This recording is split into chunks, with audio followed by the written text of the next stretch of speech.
Warm dinners changed nothing. But one quiet night at a small American diner changed everything for an army general, her shy young son, and a humble single-dad janitor with a past no one could have imagined. What began as a simple request for a different table soon unraveled into a story of courage, compassion, hidden wounds, and a moment of fate so unexpected no one in that diner would ever forget it. Stay with us, because what the general did next stunned everyone. Before we begin, if you enjoy heartwarming stories about kindness, healing, and the quiet heroes among us, feel free to subscribe to our channel. It helps us bring more meaningful tales to you. Thank you for being here with us. The neon glow of Ellis Creek Diner flickered softly against the darkening Virginia sky, casting a warm, nostalgic haze across the parking lot. Inside, the modest bustle of clinking silverware and low conversations created a familiar hum, the kind of American comfort sound that wrapped itself around weary souls. General Harper Ellington, still in her crisp Army service uniform, after a week of grueling meetings at the Pentagon, pushed open the diner door with a gentle exhale. Her son Emmett held tightly to her hand. The boy's sandy hair fell in soft waves, neatly combed, though Harper noticed the way he fidgeted with the sleeve of his blazer, the only sign of nerves he ever showed in public. This was supposed to be a quiet dinner, a mother's attempt to reconnect after too many nights spent under fluorescent strategy room lights. She wanted Emmett to feel seen, safe, loved. But the boy's eyes drifted across the diner and locked onto a scene she never expected would change their lives. At a booth near the far window, beneath the warm glow of a vintage table lamp, sat a man in a faded green work shirt. His long chestnut hair brushed his shoulders, and a gentle smile tugged at his lips.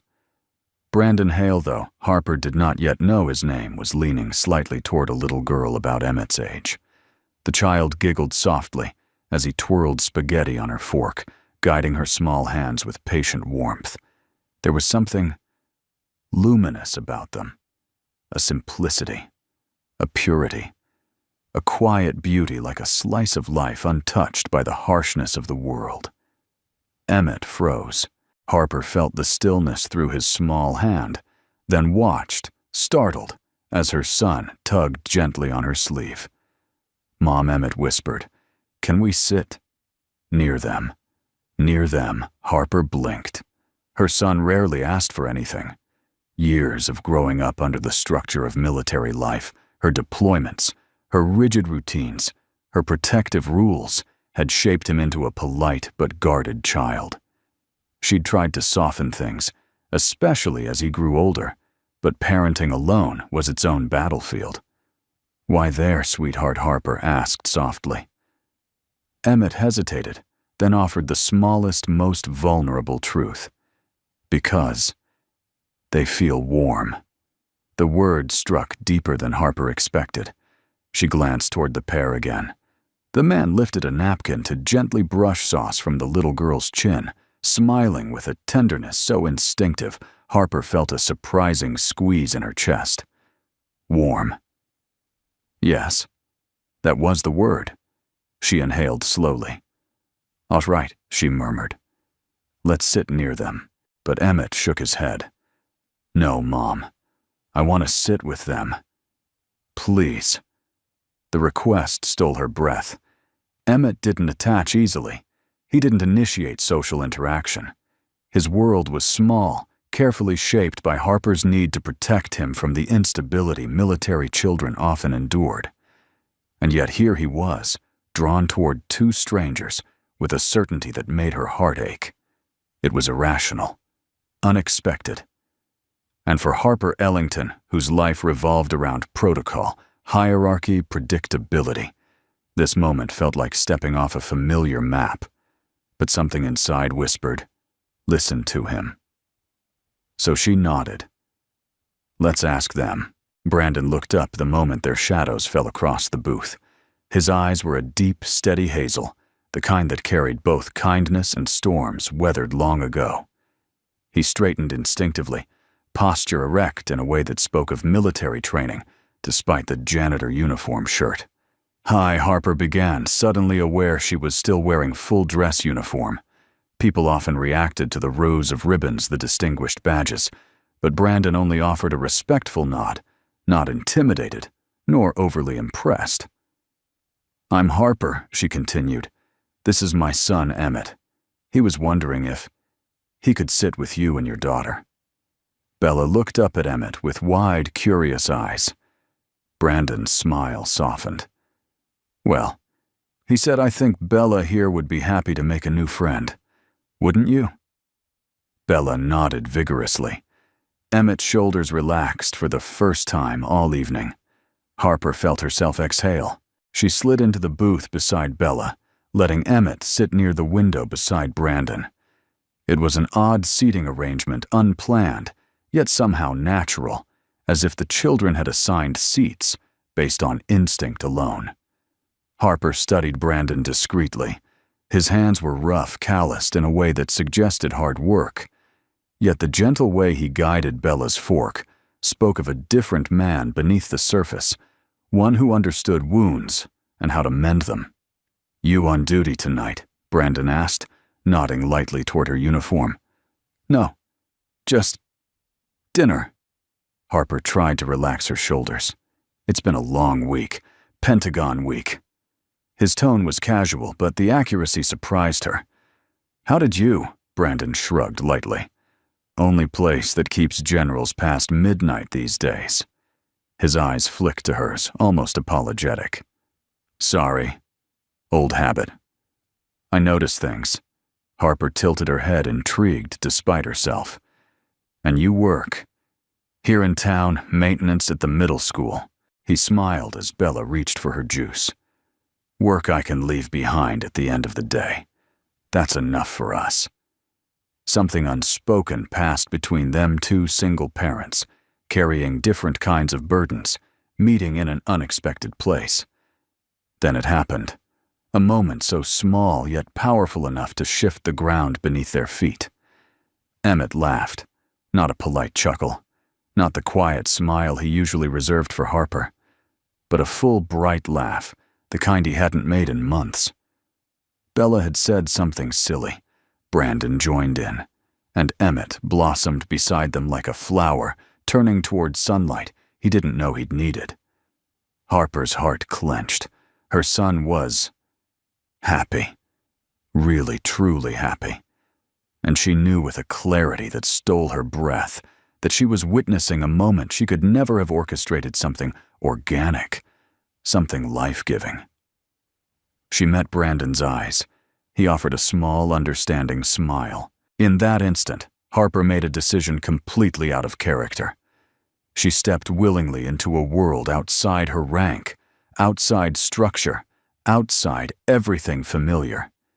She did the unthinkable. She stayed. And the quiet diner, once just another stop in her long week, became the beginning of something she couldn't yet name, but felt deeply would change everything. The soft golden light inside Ellis Creek Diner grew warmer as the evening deepened, like the world had decided to dim everything else, so this small booth could glow a little brighter. The waitress brought another basket of cornbread, a pitcher of water, and a knowing smile, the kind older Americans gave when they saw something good unfolding, without needing to understand the details. The booth had changed. No longer two separate families eating in parallel lives. Now, it was four souls sharing warmth across invisible bridges. Bella and Emmett, seated side by side, had already slipped into the effortless connection that only children still untouched by cynicism could achieve.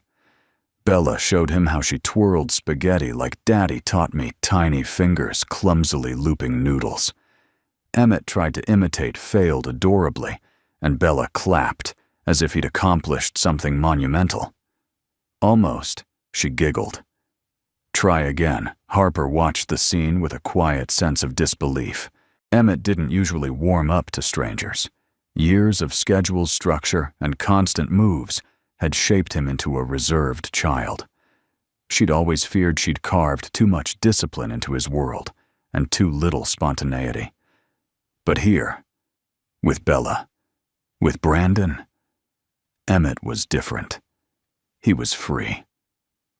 Harper folded her hands on the table, trying to ground herself in the unfamiliar emotion rising inside her. Gratitude. Longing. Something else she wasn't ready to name. Meanwhile, Brandon Hale observed the children with subtle pride. Every so often he glanced at Bella like a compass, checking its true north. Harper noticed the way he relaxed whenever she laughed, as if the sound itself stitched something inside him. When Brandon finally looked at Harper, his voice was soft but steady. "Your son's got a good heart," Harper offered a small smile.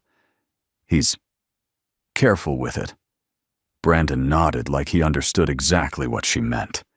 Kids who grow up around uniforms usually are. His gaze dipped briefly to her decorated chest. Lot of weight on those little shoulders. The observation hit home. She wanted to ask how he knew that truth so well, but before she could, Bella pushed a breadstick toward Emmett like a peace offering. "You can have mine. Daddy says sharing makes food taste better." Emmett blinked, stunned by the generosity. Harper leaned in gently. "What do you say, sweetheart?" "Thank you." "Bella," he murmured, cheeks pink. Bella beamed. "You're welcome. Want to see my bracelet?" The two children bent over the tiny charm bracelet, like it held the secrets of the universe. Their heads nearly touched. Harper felt something shift, a soft internal click. A bridge. Not just between the children, but between the adults, too. A fragile but undeniable thread. She cleared her throat lightly. "Your daughter is very sweet," Brandon chuckled. "She's the better half of us." Harper raised a brow. "She's only 6, and already smarter than me in most things." The self-deprecating humor spoken without bitterness disarmed her.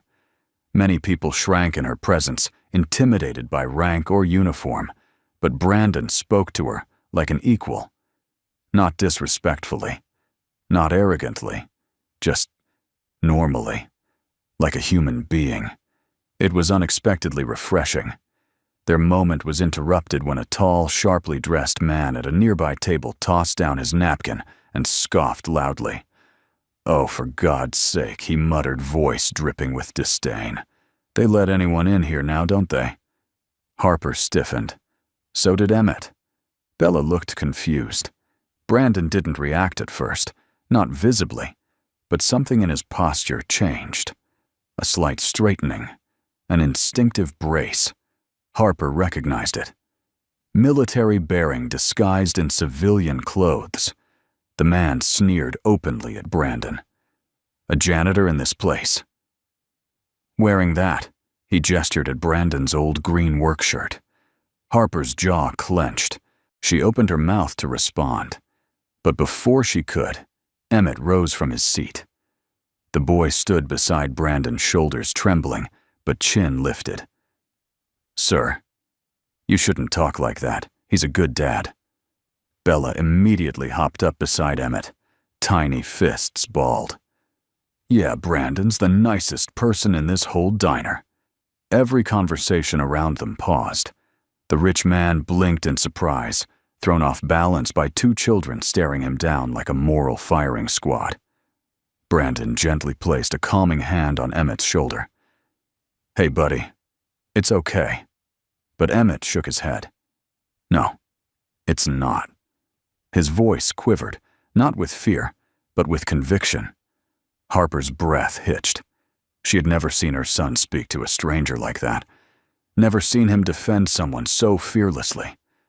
Something inside her fractured, softening in a way she hadn't expected.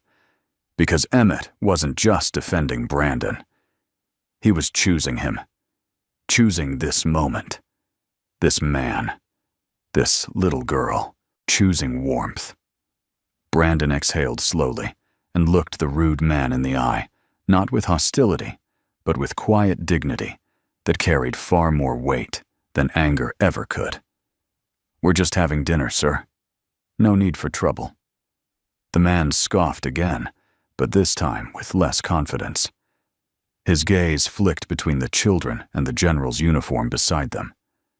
Realizing he was outnumbered morally, socially, and in sheer courage, he muttered something under his breath and turned away.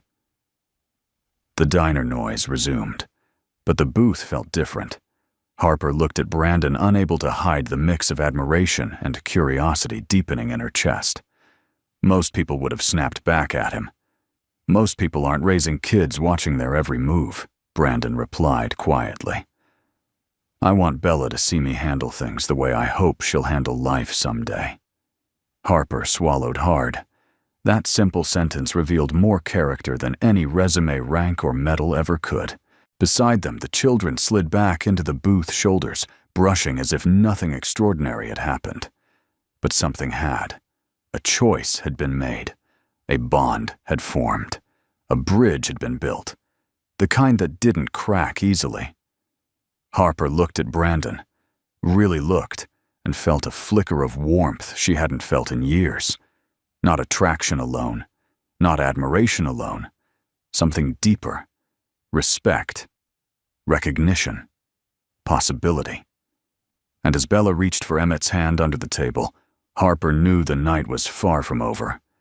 Fate had already begun its quiet work.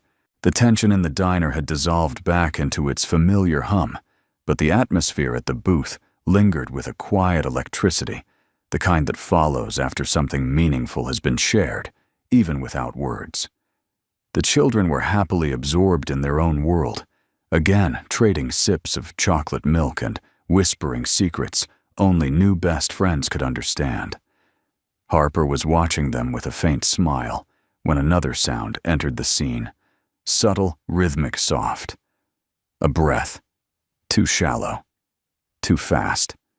She recognized it only because she'd fought through it herself after deployments, the beginnings of something. But she didn't place it immediately, not until Brandon said quietly, "You okay?" Harper opened her mouth to answer, and the world tilted. It wasn't dramatic at first, just a small sway like the diner floor shifted under her boots. She blinked hard, trying to steady the ceiling that suddenly seemed farther away. The temperature dropped. Her fingers tingled. The edges of her vision blurred. She told herself it was exhaustion. A long week. Too little sleep. The stress of Emmett's unexpected emotional shift. But then her breathing faltered, and the warmth drained from her face. Mom Emmett's voice cracked. Harper reached for the table, but her hand slipped. The room spun like someone had pulled the diner into a slow, disorienting whirlpool. General Brandon said the first and only time he used her rank that night. Then everything happened fast. Her knees buckled, her breath caught, and before she hit the floor, strong arms caught her. Brandon moved with an instinct that bypassed conscious thought. 1 second, Harper was standing. The next, he had her in his arms, lowering her to the booth's cushioned bench with precise control. "Emmett, honey, step back just a little," Brandon said, calmly, impossibly calmly. He checked her airway, her breathing, her color. The motions were fluid, practiced, automatic, the kind of skill that doesn't fade with time. Bella stood, frozen, eyes wide with fear. Emmett stood beside her, trembling. Daddy, Bella whispered. "It's okay, sweetheart. Everything's okay." Brandon's voice carried a steadiness that calmed even the air around them. He gently lifted Harper's wrist. Her pulse was rapid but thready, her breathing too shallow, skin clammy. He didn't need instruments. He didn't need equipment. He just knew. "Hajwang Brandon murmured under his breath, then switched to English for the kids. "She's just low on sugar. She's going to be fine." A waitress hurried over. "Should I call an ambulance?" "Only if she doesn't respond in the next 30 seconds, Brandon replied, already grabbing a sugar packet from the table. "Warm water. Fast." The waitress sprinted. Brandon tapped Harper's cheek, gentle but firm. "Harper." "General Ellington, I need you to stay with me." Her eyelids fluttered, not fully conscious but fighting to be. "It's okay," Brandon murmured. You're safe. I've got you." His tone had shifted no longer. Casual, no longer. The quiet single dad. It carried authority, confidence, knowledge, carved from years of battlefields he never spoke of. Emmett's breath hitched.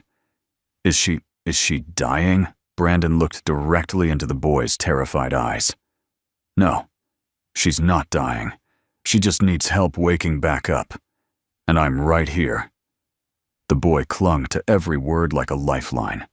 The waitress returned with water. Brandon mixed in the sugar, quickly lifted Harper's head with practiced care, and let the liquid touch her lips. "Come on," he whispered. "Just a little. You can do it." Slowly Harper swallowed. Her breathing steadied. Color returned to her cheeks. The haze lifted from her eyes. She blinked up at Brandon, disoriented, vulnerable, confused. And then, their eyes met. Really met. It was a moment suspended above time, raw, unguarded, startling. Harper saw something she wasn't prepared for. Someone who had been here before. Someone who had held soldiers in his arms while telling them it would be okay. Someone who knew loss and how to fight it with everything he had left. "Brandon." Her voice was barely a whisper. "I'm right here." What happened?" "You fainted. You're okay now." She swallowed again, grounding herself. Brandon helped her sit upright, carefully supporting her back with one steady hand. "I'm sorry," she murmured, embarrassed. Brandon shook his head. "Don't apologize. Your body just asked for a break." Harper breathed in, slowly processing. The general in her wanted to regain composure.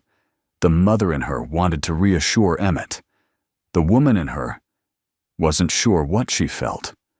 All she knew was this: she had collapsed. And Brandon Hale had caught her before the world ever touched her. But the moment wasn't done. Her collapse had rattled Emmett in a way neither adult had fully realized. "Mom," his voice was small, too small. Harper opened her arms and Emmett rushed into them, but the tremor in his body didn't stop. His breaths came shallow, rapid, uneven. A panic attack. Brandon saw it instantly. He gently touched Harper's arm. "Let me help him." She hesitated only a second before nodding, trusting him in a way that surprised even herself. Brandon crouched to Emmett's level. "Hey, buddy. Look at me." Emmett tried, then broke sobs, shaking his small frame. Brandon placed a hand on the boy's shoulder, grounding him.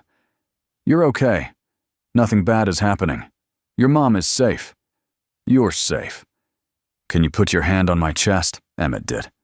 "Good.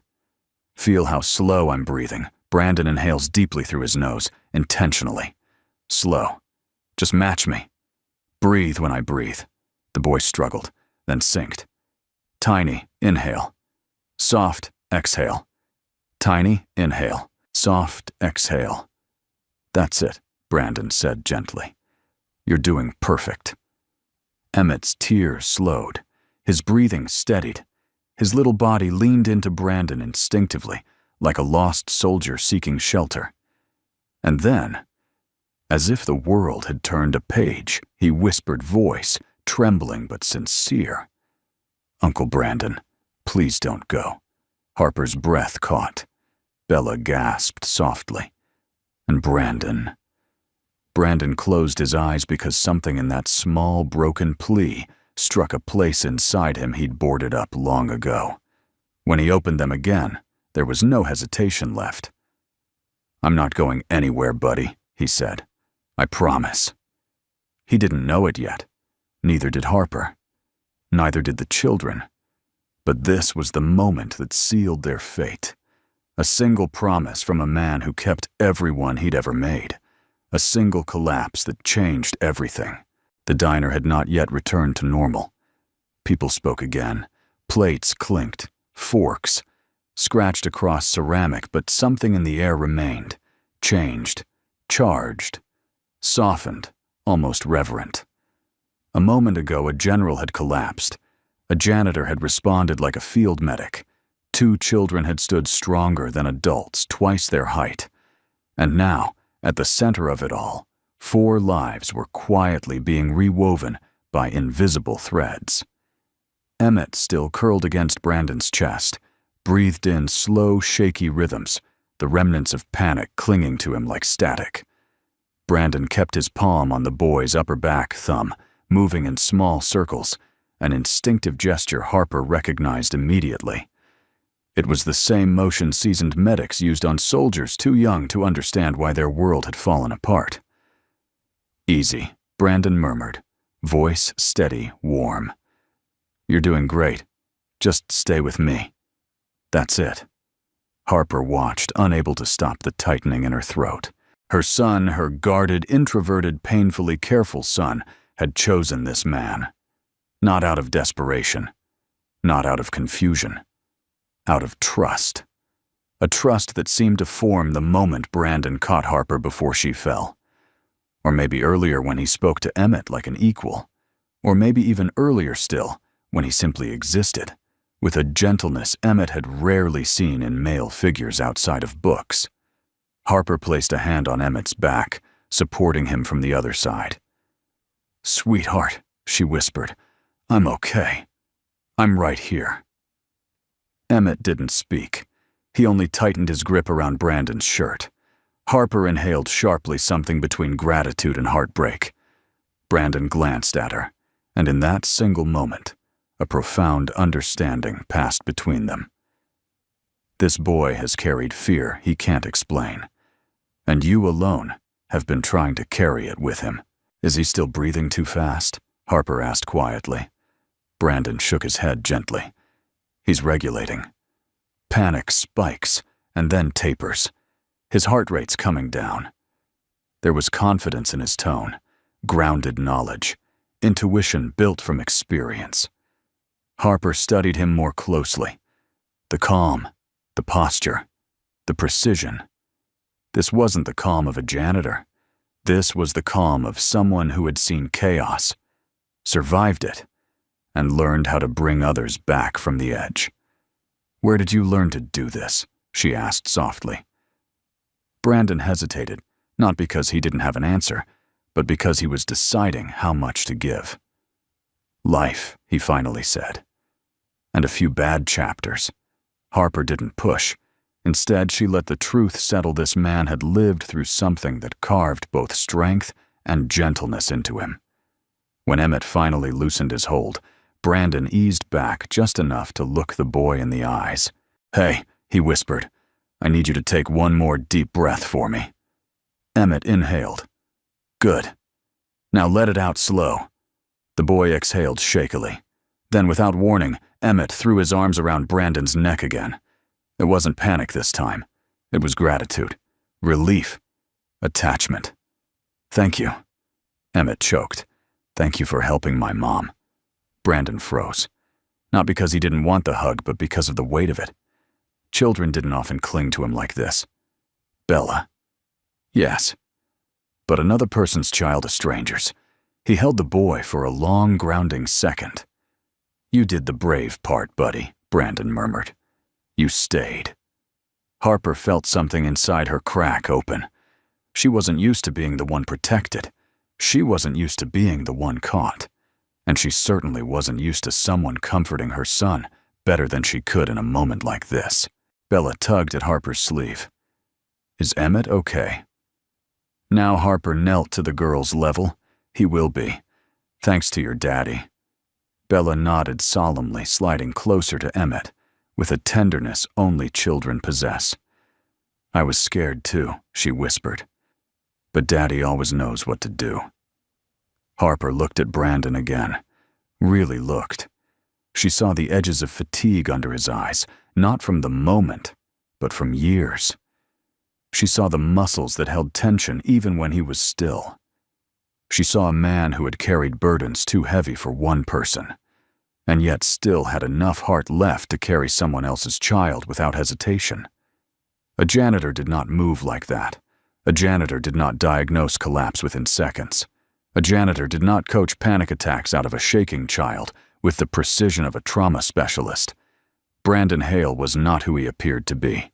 The question wasn't if he had a past, but how deep it went. As Emmett's breathing stabilized fully, Harper slid into the booth with them. She placed her hand over her son's, grounding him further. Brandon maintained a respectful distance, now giving Harper space to reclaim her role. But Emmett wouldn't let go of his hand. Harper didn't miss the way Brandon froze again this time, with something like conflict on his face, as if this simple gesture stirred memories he wasn't prepared to relive. "You're safe," Brandon said, again, softer now. "Your mom's tough. I've seen soldiers twice my size faint after long weeks. She's just human." Harper huffed a gentle laugh. "Most people don't call generals human." "I don't look at uniforms first," Brandon replied. "Never have." The words hit somewhere deep. Somewhere Harper had sealed off long ago under medals, expectations, and armor of her own making. Emmett tugged Brandon's sleeve.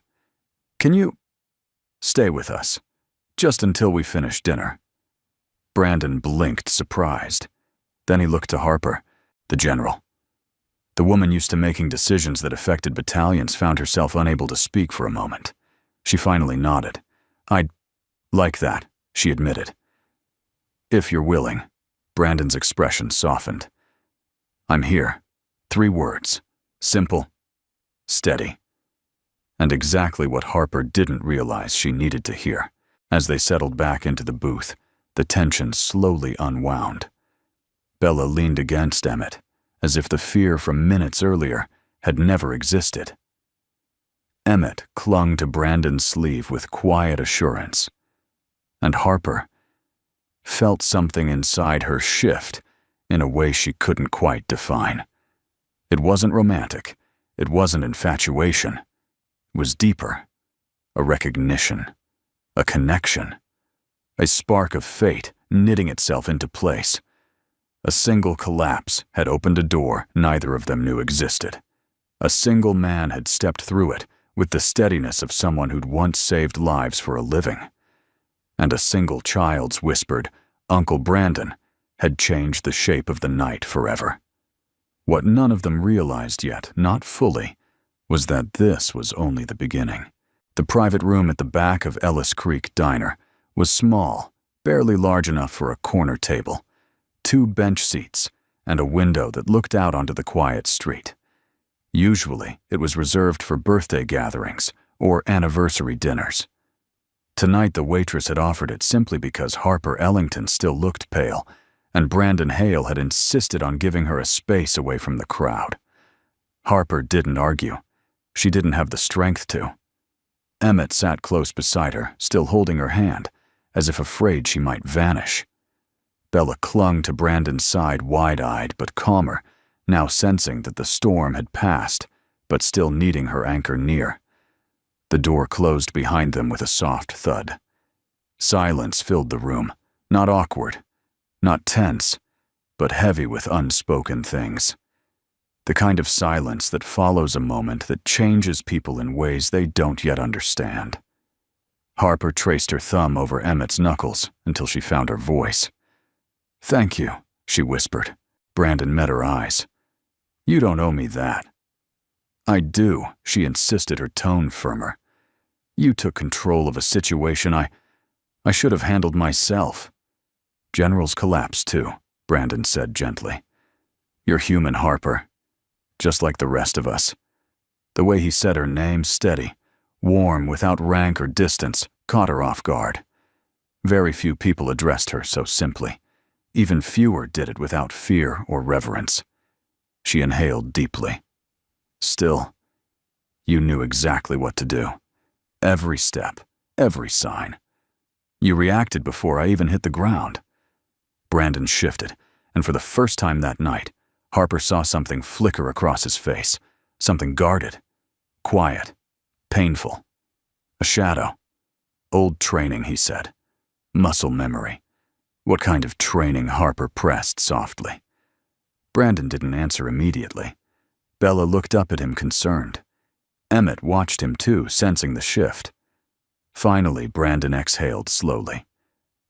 "I used to be a medic," he said. Not the clinic kind. The kind who jumped out of helicopters into places no one wanted to be. Harper's eyes widened. Special forces, she asked.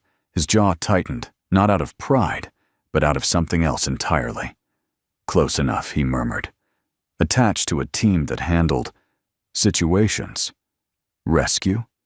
Recon. Extraction. She leaned forward, studying him with the trained eye of someone who'd interviewed hundreds of soldiers, leaders and specialists in her career. Suddenly, his calm under pressure made perfect sense. His posture, his movements, his ability to assess a threat, his instinctive protection of the children. You weren't just a medic, Harper said. You were elite. Brandon looked away. That was a lifetime ago. Harper didn't push. Instead, she let the silence rest between them until Brandon continued on his own voice, low, steady, stripped of all pretense. I left the service 6 years ago, he said. Walked away from everything. My career. My team. The man I thought I was. Why? Harper asked gently. He swallowed hard. Bella rested her small hand on his arm. Brandon's gaze softened at the touch, then drifted into a place far away. There was a mission, he said. A hostage extraction. Bad intel. Wrong layout. We went in blind. Harper felt her stomach twist. She'd read reports like that. Too many. We found the hostages, Brandon continued, but not all of them made it out. He paused, breath-catching. One of them was a woman, he said. A civilian aid worker. Brave. Sharp. Kind. Harper didn't miss the tremor in his voice. She was the person I was supposed to protect, he whispered. And I failed. Bella leaned closer, resting her head on his shoulder. Brandon placed a protective arm around her instinctively. Afterward, he said, voice cracking just slightly. I couldn't go back, couldn't trust myself with another life in my hands. So I took the one job where I thought I could do no harm. A janitor, Harper murmured. Brandon nodded. I needed something simple. Routine. Predictable. Something where no one's life depended on me. Emmett stared at him with wide, earnest eyes. But you helped my mom. You helped me. Brandon's throat worked. He brushed a loose curl from Bella's face before answering. That's different, he murmured. That wasn't combat. That was just a moment. No, Harper said quietly. It was instinct. Training. The kind you don't forget unless you're hiding from it. Brandon stiffened, not in anger, but in recognition. Harper had struck truth. She leaned forward. You didn't fail that woman, she said gently. He looked up sharply, ready to argue, but Harper held his gaze. We all lose people, she whispered. Sometimes, despite everything we do. The burden isn't the failure. It's believing you were meant to carry that weight alone. Brandon swallowed tightly, unable to speak. Harper continued, voice soft but unwavering. You saved lives most people never knew were in danger. You carried soldiers out of fire. You stood exactly where others were afraid to stand. And you think one tragedy defines you. Brandon's hands curled into fists. He didn't interrupt. Harper leaned closer. The uniform doesn't make the man, Brandon. The heart does. And yours? She glanced at Bella, then at Emmett, then back to him. Is the kind that protects even when it's breaking. Brandon finally looked away, blinking hard, not out of weakness, out of the overwhelming weight of being seen after years of hiding. Emmett reached across the table and placed his small hand on Brandon's. Uncle Brandon, he whispered, you didn't fail. Brandon let out a shaky exhale. Bella climbed into his lap without asking and hugged him tightly. And there, in the quiet of that small diner room, something inside Brandon Hale cracked open, not with pain, but with release. A past he'd locked away for years had finally spoken, and someone had finally listened. After a long moment, Harper's voice broke the silence, gentle, steady. Brandon, you don't have to carry any of this alone anymore. He looked at her, really looked, and for the first time since the night began, the guarded shadows in his eyes lifted just enough for her to see the man behind them wounded. Yes, but still reaching for light. What none of them realized yet was that revealing his past wasn't the end of something. It was the beginning. The quiet of the private diner room had settled into something almost sacred. Harper felt lighter than she had in months, despite her recent collapse, as if speaking with Brandon had opened a window somewhere deep inside, letting long, stale air escape. But peace never lasted long in the life of an army general.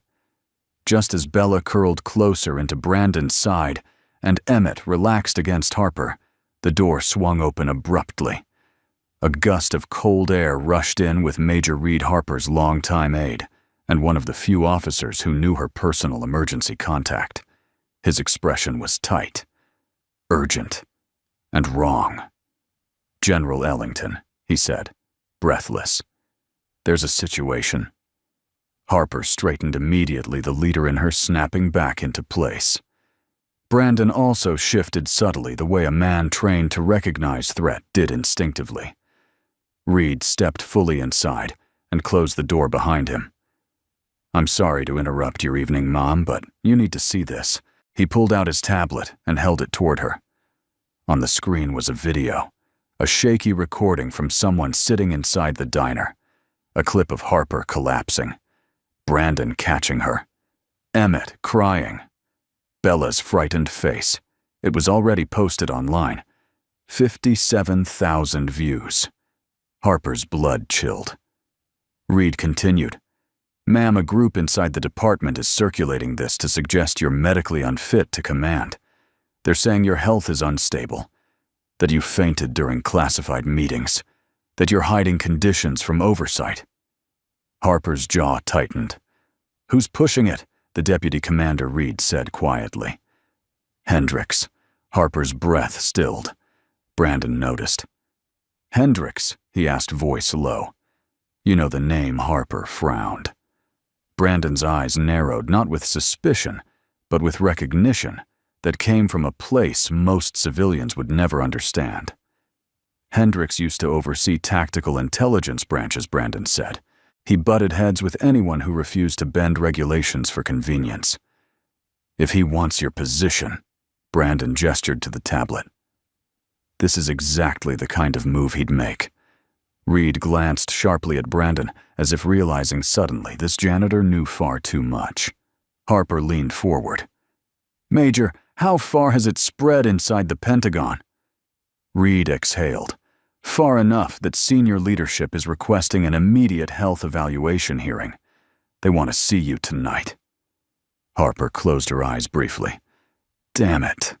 Emmett's small hand tightened around hers. "Mom, you're not sick. Why would they say that?" Harper forced a smile for him. "Because some people want power more than truth, sweetheart." Brandon stood slowly from the booth, his presence suddenly different. Larger, more controlled, more dangerous. "Harper, can I see the clip?" Reed bristled. "Ma'am, with respect, I'm not authorized to share classified. It's a diner video," Brandon cut in, "not a military op. And if you want to know how deep this goes, you need someone who's been on the other side of psychological warfare." Reed blinked. "Psychological warfare?" Harper nodded. "Show him." Reluctantly, Reed handed Brandon the tablet. Brandon watched the video once, just once, and in less than 10 seconds, his expression changed from calm to ice-sharp focus, the same look he must have worn on missions where lives depended on a single detail. "Pause," he instructed. Reed did. Brandon pointed at the corner of the screen. "There. Whoever filmed this wasn't surprised. They aimed the camera before you collapsed." Harper frowned.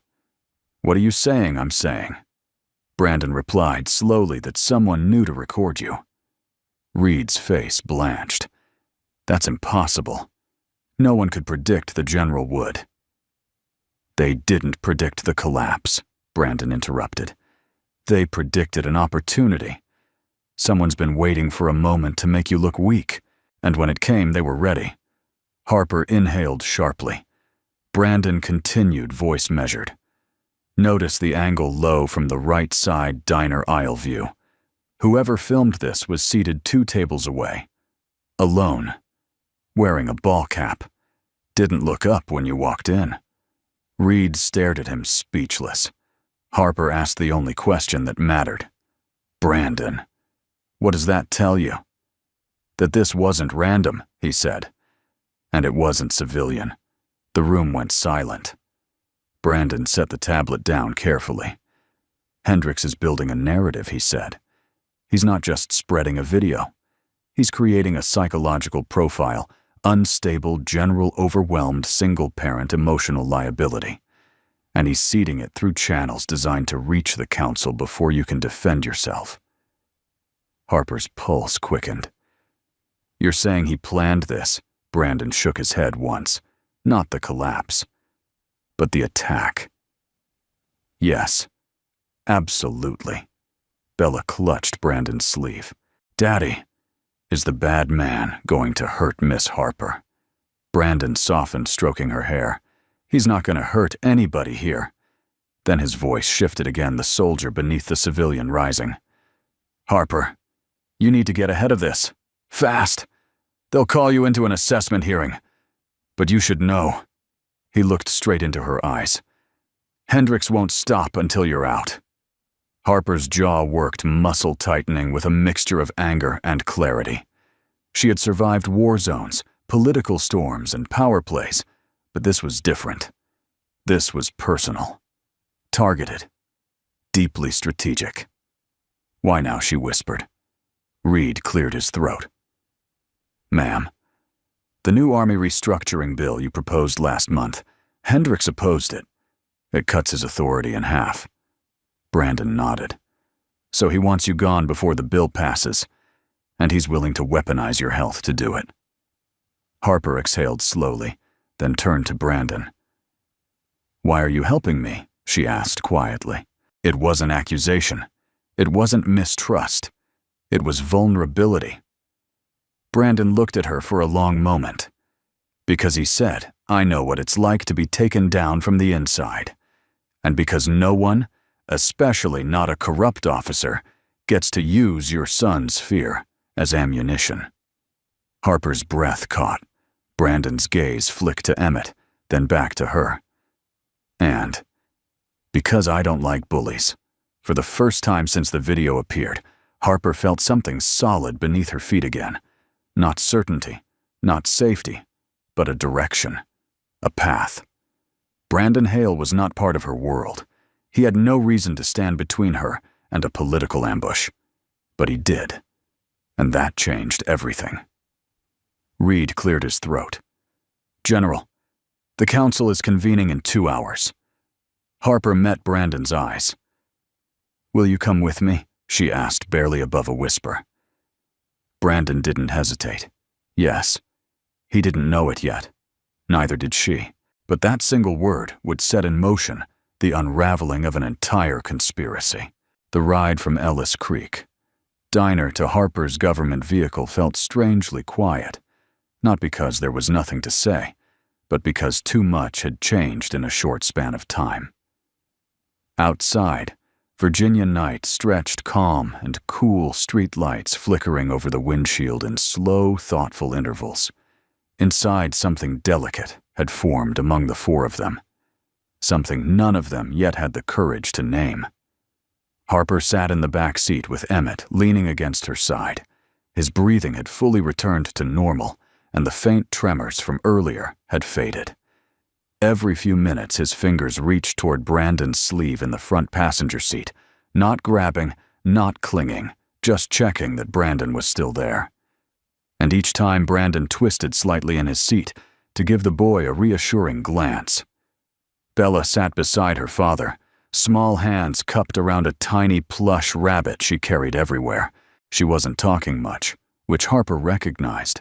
was her way of processing the whirlwind of emotions. But every now and then, Bella peeked back at Harper with soft curiosity, and something like protectiveness. Harper wasn't used to being looked at with protectiveness. Not from anyone, especially not from a child. Halfway to the base, Harper finally broke the quiet. "Thank you for coming," she said softly. "I know this wasn't how you planned your night." Brandon gave a faint smile. Plans change. Harper studied him for a moment. His profile was strong yet gentle. A man who had lived through storms, but still chose kindness. A man marked by grief, but guided by purpose. A man who had stepped back into a world he'd spent years running from for her and for her son, without hesitation. "Brandon," she asked quietly, "is Bella okay after everything tonight?" He looked back at his daughter. Bella met his gaze with sleepy eyes. "We're good, Daddy." Brandon brushed her hair back with a tenderness that made Harper's chest tighten. "She's tougher than she looks," he said. "And she's used to unexpected things." Harper nodded. She understood that kind of resilience, the kind built not from comfort, but from surviving what life threw at you without warning. Emmett shifted his voice small.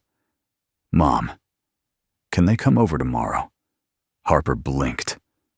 "Tomorrow. Please," Emmett whispered. I feel better when Brandon's here." Brandon stiffened just slightly, the kind of reaction that came from being needed in a way he hadn't allowed himself to be needed in years. Harper gently placed her hand over Emmett's. "Sweetheart, Brandon might have work tomorrow," but before she could soften the decline, Brandon turned in his seat. "If it helps Emmett," he said quietly, "we'll come." Harper felt her breath catch. Bella perked up immediately. "Can we really, Daddy?" Brandon smiled at her. "Looks like we can." Harper's heart warmed deeply unexpectedly. "Tomorrow evening?" she asked. Brandon nodded once. "We'll be there." When the vehicle pulled up to the base gate, the MP saluted Harper before glancing curiously at Brandon and the children. It was a strange group to see stepping onto a secure installation at 10 o'clock at night. Harper stepped out with Emmett in her arms. Brandon followed with Bella clinging to his hand. The moment they passed through the gate, Brandon's entire posture changed. Not outwardly, not dramatically. But Harper noticed. A soldier always noticed another soldier. He scanned the area without thinking. Counted exits. Watched the movement of personnel. His back straightened slightly, the quiet presence of a trained operative slipping through the cracks of his ordinary dad facade. Harper found herself watching him more than she meant to. "Brandon," she said softly. "You okay?" He blinked and returned to himself. "Yeah, just muscle memory." Harper tilted her head. "This base brings back things." "No," he said. "It brings back the man I used to be." His honesty disarmed her completely. She didn't push further. They walked together toward the administrative building where tonight's emergency assessment would take place. On the way, Emmett and Bella walked ahead of them, tiny silhouettes in the lamplight, their hands intertwined, laughter soft, but steady, the pure sound of children who had forgotten fear for the moment. Harper slowed her steps, watching them. "They look..." She paused, unsure of the word. "Natural," Brandon offered. Harper nodded. "Too natural. Like they were meant to meet tonight." Brandon followed her gaze and exhaled through his nose, something vulnerable, almost wistful in his tone. "Kids have better instincts than we do. About people," Harper asked. "About where they're safe," Brandon corrected. "About who won't hurt them, who won't leave." The words hit her harder than she expected. They walked in silence for a moment before Harper spoke again. "When was the last time you spent an evening like this, with someone else's family?" Brandon's steps slowed. A long time. How long, he hesitated. Since before Bella was born. Harper looked at him with softened eyes. So, 6 years. 6 years, he confirmed. She absorbed that. 6 years without sitting at a table with another adult. 6 years without sharing a moment of peace with someone outside his daughter. 6 years of living in the shadows of a past that wouldn't let go. Her chest tightened with something she didn't dare name. "Brandon," she said softly. "You handled tonight better than anyone I know. Better than most officers. Better than half the medics I've worked with. You took care of Emmett like he was your own." He stopped walking. She turned to face him. "I didn't plan on any of this," he said. "Not tonight. Not the diner. Not your collapse. Not the kids connecting like they've known each other forever." He swallowed. "And I definitely didn't plan on." His words trailed off. Harper held his gaze. Didn't plan on what Brandon looked away, not out of fear, but out of honesty. Didn't plan on caring this much. Not this fast. The confession struck the air like a quiet lightning bolt. Not dramatic, not loud, but powerful enough to shift the gravity between them. Harper stepped closer just an inch, just enough to let him know she heard him. "I didn't plan on any of this either," she whispered. Their eyes met, and something unspoken passed between them, fragile but real. Before either could say more, Emmett turned back. "Mom Bella wants to show me the stars from your office." Bella waved both arms excitedly. Harper chuckled, shaking her head softly. "Looks like your daughter is taking over my base." Brandon smirked. "She tends to take over any place she walks into." Harper motioned forward. "Come on, let's keep the takeover quiet." They walked again, 2 adults and 2 children under the soft glow of military lights. 2 families, once strangers, now moving in unison. Not forced, not awkward, not temporary. Something was forming, something deep, undeniable, impossible to ignore. Harper felt it. Brandon felt it. The children reflected it. And as they entered the building together, steps in sync, hearts strangely aligned, neither adult realized how profound this night would become. They weren't blending into each other's worlds. They were building a new one. Harper Ellington's home was not extravagant. It was neat, disciplined, softened by warm lamps and framed photos of her and Emmett through the years.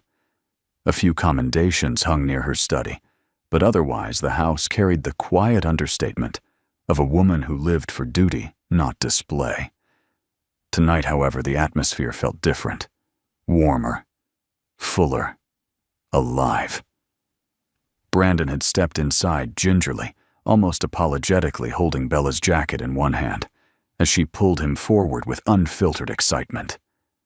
Emmett followed close behind Harper, though every few seconds he glanced back just to make sure Brandon hadn't disappeared. The moment the door closed, Harper noticed it a shift.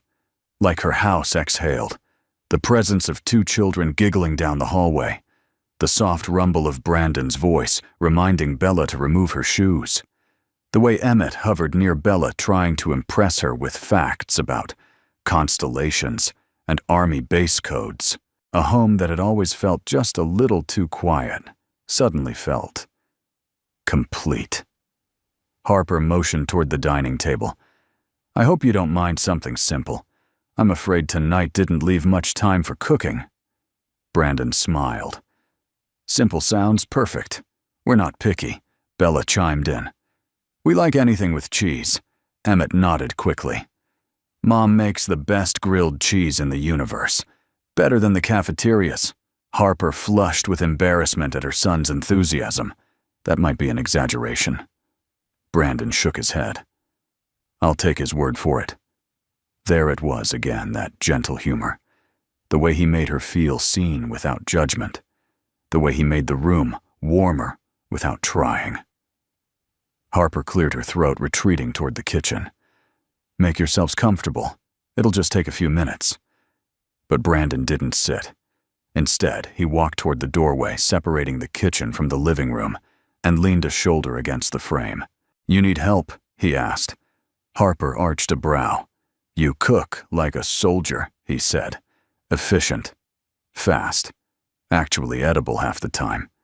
She laughed a small, surprised sound, the kind she hadn't made in too long. "Then yes," she said. "I could use the extra set of hands." Brandon washed his hands, rolled up his sleeves, and moved with an ease that surprised her. Every motion was purposeful, controlled, but soft around the edges, as if his strength was filtered through patience. Together, they assembled grilled cheese sandwiches, fruit bowls, and warm tomato soup. It wasn't fancy. It wasn't planned. But the simplicity of it, two adults in a kitchen working side by side as the children played, felt like something precious. Like something Harper had missed without ever realizing it. While the sandwiches grilled, Harper leaned against the counter. Brandon stood opposite her, wiping a knife clean. "About earlier," she said quietly. "The hearing. Hendrix. Everything. I shouldn't have dragged you into it." Brandon shook his head. "You didn't drag me anywhere. You could have walked away. I didn't want to." Their eyes met. And stayed. For several long seconds, the space between them hummed with quiet understanding, with something unspoken but undeniable. Harper felt warmth rise to her cheeks. She broke eye contact first, turning toward the stove. "You take care of people," she murmured, "even when it hurts you. Even when it costs you." Brandon looked down at the knife in his hand, turning it slowly. "I didn't know how else to be," he admitted. "In the field, you don't have time for doubts. You just act. You save who you can." "And who saves you?" Harper asked softly. Brandon's lips parted slightly. He didn't answer. Didn't have an answer, because no one had not for a very long time. Before Harper could speak again, the children burst into the kitchen. "Mom Bella made me a bracelet." Emmett proudly held up his wrist, displaying a small bracelet made from colored rubber bands, red, yellow, and blue. "It's to keep you brave," Bella announced. "Daddy says colors make your heart stronger." Harper knelt, smiling. "It's beautiful, sweetie." "Thank you, Bella." Bella beamed. "I made one for you too, Miss Harper. And one for Daddy." Harper's breath caught. A tiny rubber band bracelet, green and white, placed gently into her hand by a little girl who had only known her for hours. She swallowed hard. "I love it." Brandon smiled at his daughter, pride shining in his eyes. "You're spreading your magic again, Bells." "I'm helping," Bella said simply. "Like Daddy does." The room stilled. Brandon looked away, blinking. Harper felt her heart twist, a deep, aching, grateful twist. This man didn't just protect, he inspired. Every small act of kindness Bella showed had come from watching him. And Emmett. Harper glanced at her son, noticing how closely he stood beside Brandon. He wasn't just admiring the man, he was imitating him. And for the first time in years, Harper didn't feel afraid of someone stepping into that role. Dinner was simple, but warm. The kids chattered endlessly, from school stories to imaginary battles between stuffed animals. Bella animatedly described her pillow fort strategy, and Emmett eagerly outlined how he'd defend it, using kid-sized army commands. Brandon watched them with quiet amusement. Harper watched Brandon with something much deeper. Halfway through the meal, Bella leaned her head on Emmett's shoulder. The boy froze for a second, then relaxed, and Harper nearly gasped at how natural it looked. "Are they always like this?" Brandon asked. "No," Harper said softly. "Not with anyone else." Brandon nodded. He understood. After dinner, the children coaxed Harper and Brandon into the living room, where they attempted to build a pillow fort together. Emmett drew map plans. Bella designated soft zones and danger zones. Brandon tied sheets between chairs. Harper knelt on the floor, helping them arrange cushions. There was laughter, real laughter echoing through a home that hadn't heard it in years. And when the fort was complete, Emmett declared a rule. Only safe people allowed inside. Bella pointed at Harper. She's safe. Then at Emmett. He's safe. Then Brandon. She smiled. He's the safest. Harper froze. Brandon froze. And then Harper smiled. Not a polite smile. Not a formal smile. A real one. A smile that reached somewhere inside her that had been dormant for years. When it was time for Brandon and Bella to leave, Emmett hugged Bella tightly and then shyly hugged Brandon's waist. "Are you coming back tomorrow?" he whispered. Brandon placed a warm hand on the boy's shoulder. "I said I would," he answered. "And when I make a promise, I keep it." Harper walked them to the door. "Thank you," she said again, but the tone was different this time. Softer. More vulnerable. More hopeful. Brandon nodded. "Good night, Harper." She hesitated just a second before replying. "Good night, Brandon." When the door closed, Harper stood still for a long moment, her heart beating in a rhythm she hadn't heard in years. Two families hadn't just met tonight. They had begun to heal together. And none of them, least of all Harper Ellington, would ever be the same. The next evening arrived with the quiet tension of a storm waiting just beyond the horizon. Harper Ellington stood in front of her bathroom mirror, adjusting the collar of her uniform for the third time. Not because it wasn't already perfect. Harper didn't know how to be anything but precise, but because something inside her refused to settle. Brandon was downstairs with the kids. His voice drifted up the stairwell, warm, steady, gentle. Emmett's laughter followed. Bella's tiny feet pattered across the hardwood floor. Their three voices blended into a harmony that made the house feel brighter than it had in years. Harper caught her own expression in the mirror. She looked softer. And that scared her more than the hearing she was about to face. She exhaled, removed the tension from her shoulders, and stepped out of the room. Downstairs, Brandon was kneeling beside the children, helping them finish a puzzle of the solar system. Emmett leaned comfortably against his side, completely at ease.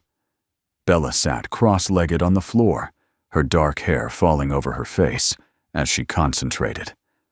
The moment Harper appeared at the bottom of the stairs, Brandon slowly rose to his feet. For a heartbeat, something electric passed between them, a thread of quiet understanding, unspoken but unmistakable. "You look ready," he said softly.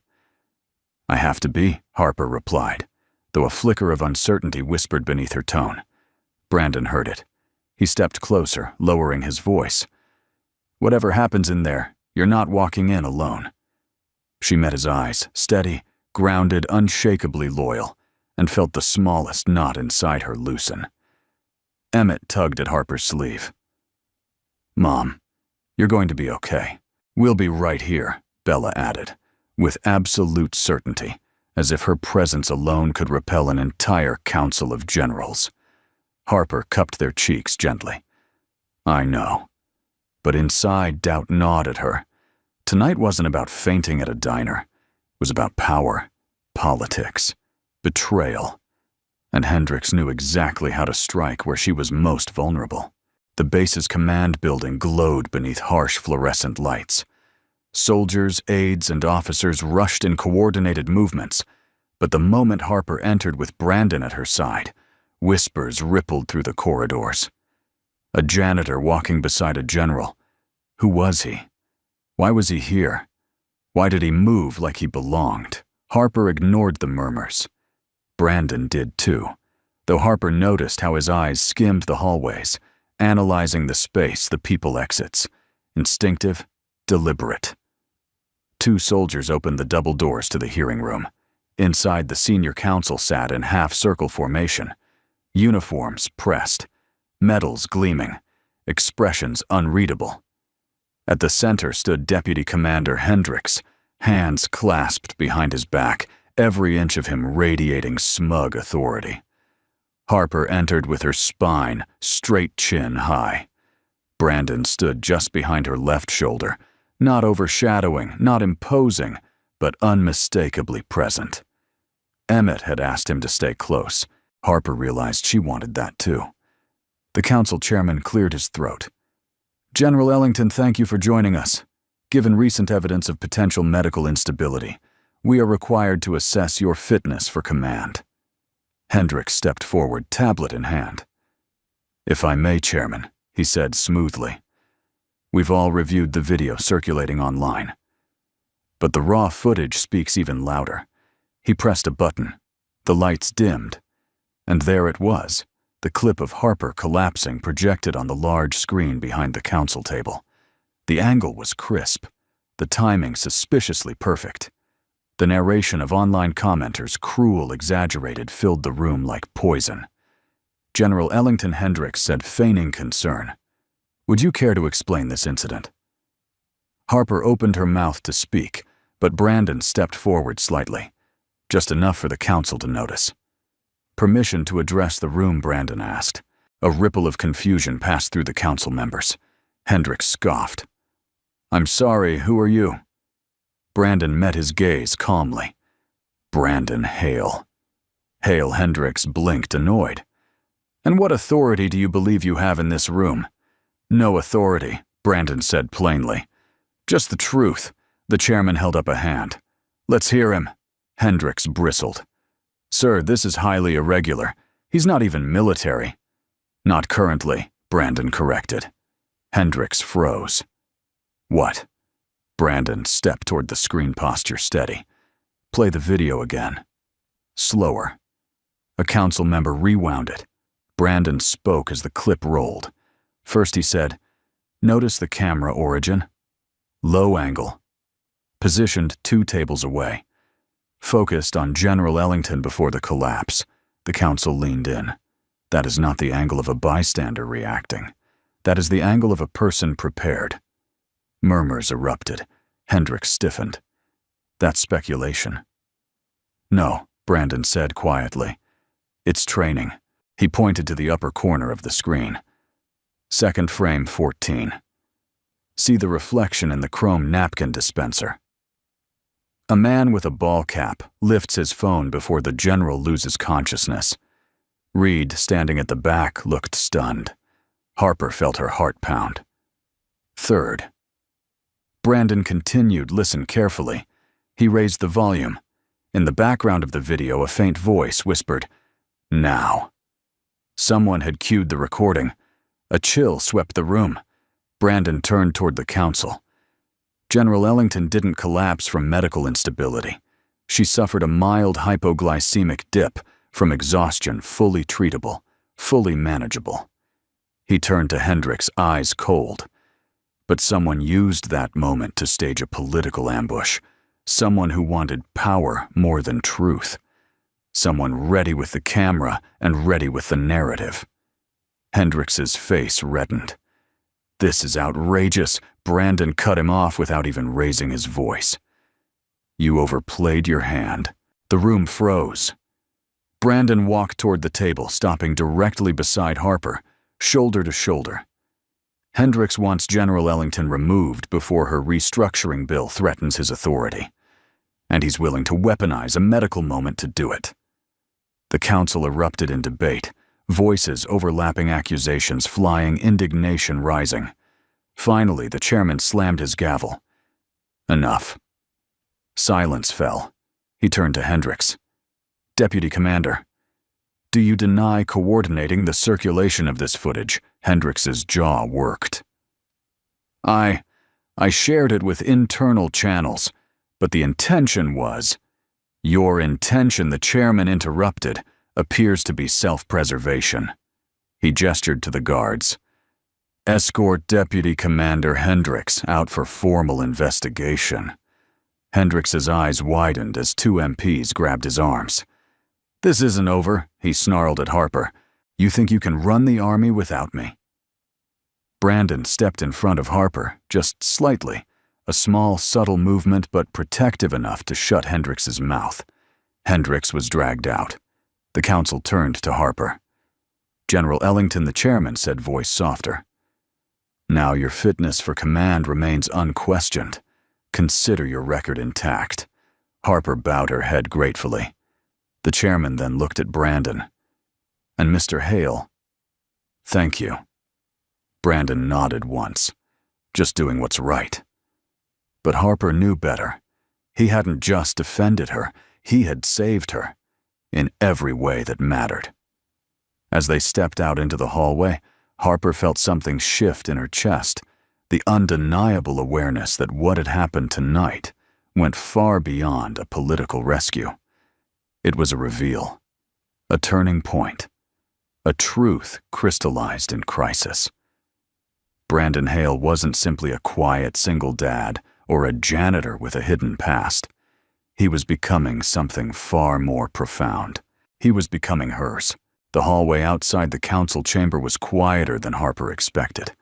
The echo of Hendrix's furious shouts still vibrated faintly in the walls, but the rest of the building had settled into an almost reverent stillness, as if acknowledging what had just taken place. Harper walked with steady steps, though her legs trembled just slightly beneath her uniform slacks. Brandon moved beside her, his presence grounding her more than she cared to admit. Emmett and Bella hurried a few steps behind, still buzzing with the electricity of everything that had unfolded. When they reached the end of the corridor, Harper stopped. Brandon stopped too because he could feel it. A moment was coming. Harper turned toward him, her breath unsteady but her eyes clear. "You didn't have to do that," she said quietly. "I know," Brandon replied, "and yet you did. I know that too." Harper exhaled, shaking her head, as if trying to make sense of something that defied logic. "You walked into a room full of generals, admirals, and political giants, with no badge, no rank, no authority, and brought down the man who's been trying to destroy my career for months." Brandon shrugged, though the hint of a smile tugged at the corner of his mouth. "I've faced scarier crowds." Harper stepped closer. "Why Brandon? Why did you fight for me like that?" He looked at her, really looked. The hallway lights reflected in his eyes, revealing a softness that contradicted the steel he'd shown only minutes ago. "Because you're worth fighting for," he said simply. Harper swallowed. That shouldn't have affected her. Not after years of discipline. Not after years of guarding her heart like a classified operation. But the words struck her deeper than she expected. Before she could respond, footsteps echoed behind them. The council chairman approached, flanked by 2 senior officers. "General Ellington," he said warmly. "A few more minutes of your time, if you will." Harper straightened instinctively. "Of course, sir." The chairman's gaze shifted to Brandon. "Mr. Hale, please join us." Brandon blinked. "Sir, I'm not—" "Please," the chairman insisted gently. "You've earned your place in this conversation." The officers guided them back toward a smaller briefing room. Harper glanced at Brandon as they walked. His expression was unreadable, cautious, unsure, but steady. Always steady. Inside, the chairman closed the door and turned to Brandon. "We've reviewed your background." Brandon stiffened. Harper looked at the chairman sharply. "Sir." "It was necessary for security reasons," he continued, raising a hand. "And what we found was extraordinary." Brandon's jaw tightened, but he didn't look away. The chairman stepped forward. "You were one of the most decorated combat medics in your unit.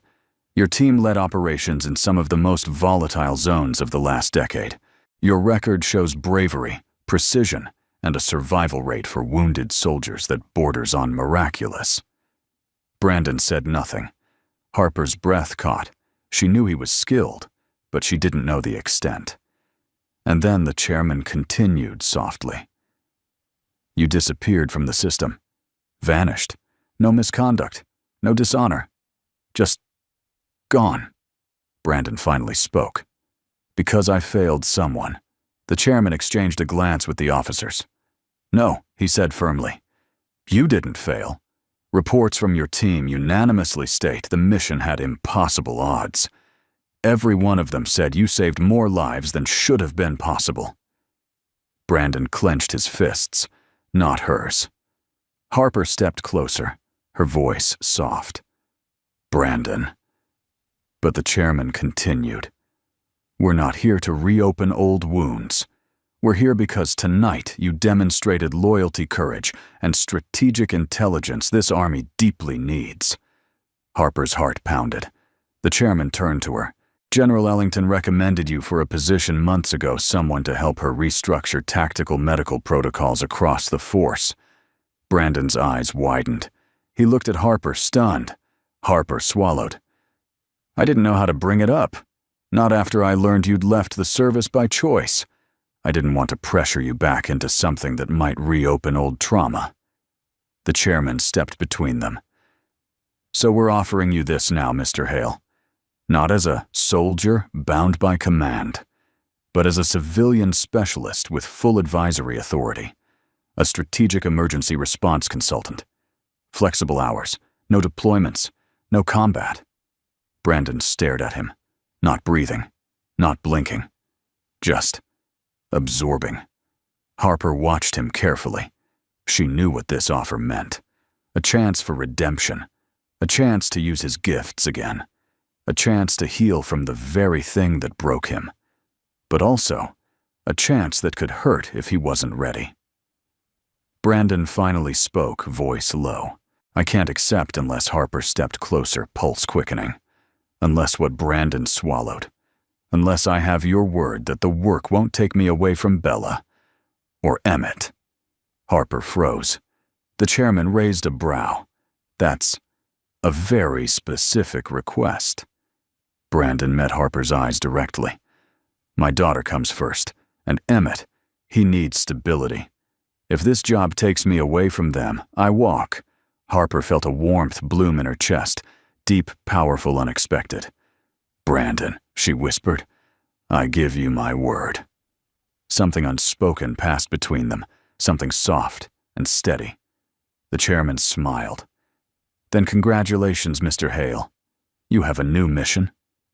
Brandon blinked, then nodded slowly, as if accepting a weight placed long ago, but finally ready to carry again. When the door closed behind the officers, Harper and Brandon were left alone in the small room. For a long moment, neither spoke. Then Harper stepped forward. You didn't have to include Emmett in your conditions, she said softly. Brandon looked down. I know. But you did. He lifted his gaze, and what Harper saw in his eyes made her breath stop. Care, commitment, something deeper than either of them had intended. He's a good kid, Brandon said, and he looks at me like I'm someone he can depend on. You or Harper whispered. Then, as if drawn together by something stronger than gravity, they stepped closer. Not touching. Not yet. Harper's voice trembled ever so slightly. I don't know what this is, Brandon. I don't know where it's going. Neither do I, he said. But I know what it feels like. What does it feel like? Brandon inhaled slowly, like coming home. Harper's breath caught. She closed the last inch of distance, their foreheads nearly touching. Stay for dinner, she whispered. Stay with us. For tonight. Brandon nodded, once the answer, immediate, instinctive. I'm already here. Outside the room, Emmett and Bella waited, two children standing shoulder to shoulder, unaware that the adults behind the door had just made a choice that would change the shape of their futures. A choice built not from duty, but from love, honor, and the quiet, steady courage that had brought their lives together. The sun was lowering behind the Virginia pines when Harper, Brandon, Bella, and Emmett walked out of the command building together. The sky glowed with hues of orange and rose gold, casting long shadows across the base. It should have felt cold, institutional, the kind of place where emotions were tucked away in locked drawers. But tonight felt different. Tonight, 4 people walked side by side, not as strangers, not as an officer and a civilian, not as two broken adults carrying the weight of separate battles, but as something quietly becoming a family. Harper inhaled the cool air, the weight on her shoulders, the political storm, the fear of losing her command, the guilt of fainting in front of her son had lifted, dissipated like fog in the morning sun. Brandon had done more than defend her. He restored her dignity, her confidence, her heart. As they approached the parking lot, Emmett slipped his hand into Brandon's without hesitation. Bella immediately grabbed Harper's hand as if claiming her too. Harper blinked at the feeling a child's hand in hers that wasn't her son's. Warm, soft, trusting. It flooded her with a strange, beautiful ache she hadn't expected. Bella looked up at her with bright eyes. "Miss Harper, can we come to your house again?" Daddy said. "Maybe we could if you say yes." Harper felt her throat tighten. She squeezed the girl's hand softly. "Sweetheart, you can come anytime." Bella squealed and hugged Harper's leg. Emmett laughed, a free, joyful sound Harper hadn't heard often enough in his young life. Brandon watched the scene quietly. His smile was small, but full. Back at Harper's home, the warmth from the previous night lingered, as if it had never left. As the door clicked shut behind them, something settled in the air, gentle, inevitable. Bella ran to the living room to resume command of her pillow fort. Emmett followed, proudly explaining defense strategies he'd invented overnight. Their laughter echoed down the hallway, filling the house with a kind of joy Harper had only dreamed about. Brandon set his jacket on the chair, glancing toward the children. "They're acting like siblings already." Harper stepped beside him. "They are." Their eyes met, held. Harper lowered her voice. "Brandon, thank you. For everything. For Emmett. For tonight." For Brandon shook his head softly. "You don't have to thank me." "I do," Harper insisted. "You saved my career." "No," Brandon said gently. "You saved yourself. I just refuse to let someone lie about you." Harper exhaled slowly. Outside, the sky deepened to dusk. The house lights warmed to a soft glow. The scent of grilled cheese from last night still lingered, faintly mixed with the softness of home. So Brandon said, taking a step closer. "What happens now?" Harper swallowed. She'd faced war zones without blinking. She'd stood before congressional committees without flinching. But one step from Brandon Hale made her breath catch. "I don't know," she said honestly, "but I know what I want." Brandon tilted his head. "And what's that?" Harper's voice softened. "For you to stay. A beat. A heartbeat. A shared breath." Brandon's expression broke open a sudden raw vulnerability. "Harper, I haven't belonged anywhere in years." "You belong here," she whispered. "With us." The words trembled from her lips before she could stop them. Brandon looked toward the children playing, then back at her. "You're sure?" Harper nodded once, firm, steady, absolute. "Yes." Something shifted in Brandon's eyes, something deep. Recognition, relief, hope. Then Emmett's small voice echoed from the living room. "Mom, Bella needs help with the fort roof." Harper and Brandon both laughed softly, the sweet, unguarded kind of laughter that only existed between people who were finally safe. "Let's go help them," Harper said. "Together?" Brandon asked. She smiled. Together. The four of them rebuilt the pillow fort with renewed enthusiasm, Harper securing the sheet corners with military precision, Brandon reinforcing the pillars, Bella decorating the interior with stuffed animals, and Emmett creating a command center with walkie-talkies. When it was done, the children crawled inside and declared it the safest place in Virginia. Emmett poked his head out. "Mom, Brandon." Harper blinked. "What inside the fort?" Bella nodded firmly. "Only safe people allowed." Harper laughed and glanced at Brandon. Orders are orders. They crouched inside close, warm knees, touching shoulders, brushing. The fort was cramped but cozy, filled with the sweetness of childhood imagination. The children snuggled between them, one on each side. A perfect symmetry. A perfect moment. Bella rested her head on Harper's arm. Emmett leaned against Brandon's chest. Harper looked at Brandon. Brandon looked at Harper, and in their eyes the truth formed. Silently. This is what home feels like. Later that evening, after the children fell asleep on a pile of pillows, Brandon lifted Bella gently into his arms. Harper carried Emmett upstairs. They laid the children side by side on Harper's wide bed until the guest room could be set up. Bella curled toward Emmett. Emmett's hand found hers without waking. Harper whispered, "They're perfect together." Brandon murmured, "They are." As they stepped quietly out of the room and Harper closed the door, Brandon paused in the hallway. "Harper," he said softly, "I didn't think I'd ever have this again." What she asked. A family. Harper's eyes shimmered, not with tears, but with understanding. She stepped closer. "Brandon, you do." His breath trembled. Then Harper said the words that sealed everything gently, courageously, vulnerably. "Stay. Not just tonight. Stay. With us. In our lives." Bella's words from the previous night echoed softly. "Miss Harper, Daddy says colors make your heart stronger." Tonight, Harper realized Bella had been right. Because standing in the hallway with Brandon, heart wide open, she felt stronger than she had in years. Brandon swallowed hard and whispered, "We'll stay." Not "I'll stay." "Will." A promise, not just from a man, but from a father. Harper leaned her forehead against his close, tender, full of unspoken warmth. Outside, the last light of the evening glowed softly through the windows.